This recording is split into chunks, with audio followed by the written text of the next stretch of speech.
Olá, eu tenho recebido algumas perguntas, no nosso canal e também a gente vê esse tipo de pergunta frequentemente no dia a dia, o pessoal querendo entender o que é o tal do exame do PET-CT, o PET-scan.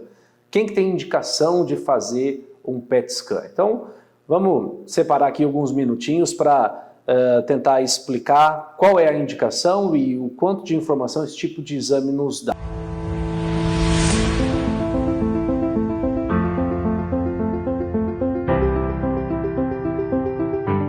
Então, primeiro, se vocês retomarem alguns vídeos, a primeira etapa de um paciente diagnosticado com câncer é a gente entender o quanto extensa está aquela doença. Então, o tumor ele sempre começa em algum lugar, então o passo é entender, ele segue só nesse lugar de origem, por exemplo, a cavidade oral ou o pulmão, ou ele já espalhou para alguma íngua, ele já espalhou para algum outro órgão, já gerou alguma metástase.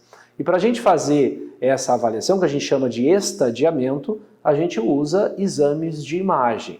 Então a gente pode usar exames como ressonância, como tomografia e também o PET-CT. Então basicamente o PET-CT ele é dois exames em um.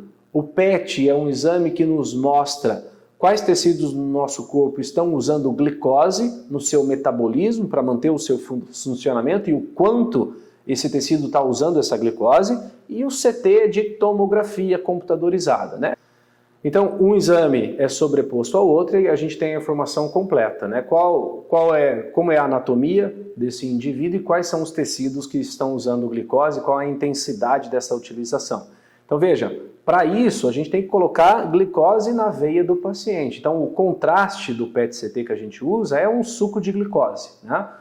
Isso vai correr pela corrente sanguínea, vai espalhar pelo corpo e depois é feita a imagem. Por que isso é importante? Isso é importante porque tecido neoplásico, câncer, usa muita glicose. As células estão se proliferando, estão replicando muito rápido e para isso precisa ter energia. E a energia é tirada da glicose. O PET-CT ele mostra essa intensidade da utilização da glicose com cores. Então os tecidos que estão usando muita glicose ficam mais amarelado, avermelhado no exame de PET-CT.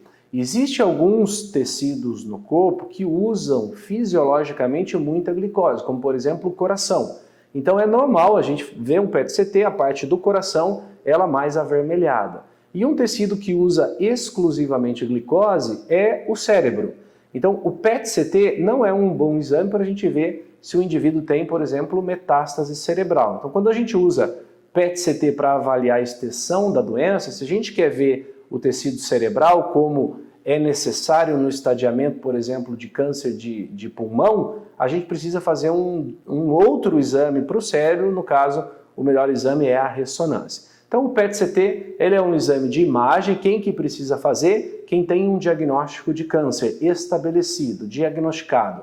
PET-CT não serve para procurar câncer, Essa é uma pergunta que às vezes a gente recebe, e eu recentemente tive um paciente de primeira vez, cujo objetivo da consulta era me perguntar se ele, por ter uma história familiar rica em neoplasias, ele devia fazer um PET-CT anualmente, porque ele tinha lido que o PET-CT era um exame utilizado para avaliação em paciente com câncer. Não serve para isso, não existe nenhum estudo mostrando que isso diagnostica mais câncer, inclusive pode ser provavelmente prejudicial para a maior parte das vezes, porque não é só câncer que brilha no PET-CT. Qualquer tecido inflamado usa muita glicose e também fica avermelhado. Então, por exemplo, se eu bater o meu braço e quebrar o meu braço, se eu fizer um PET-CT, ali vai estar bem avermelhado por conta do processo inflamatório gerado por aquela fratura, e não só fratura, qualquer infecção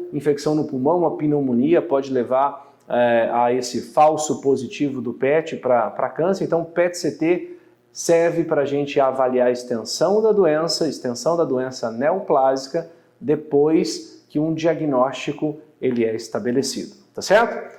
Espero que vocês tenham gostado desse vídeo e a gente se vê na semana que vem.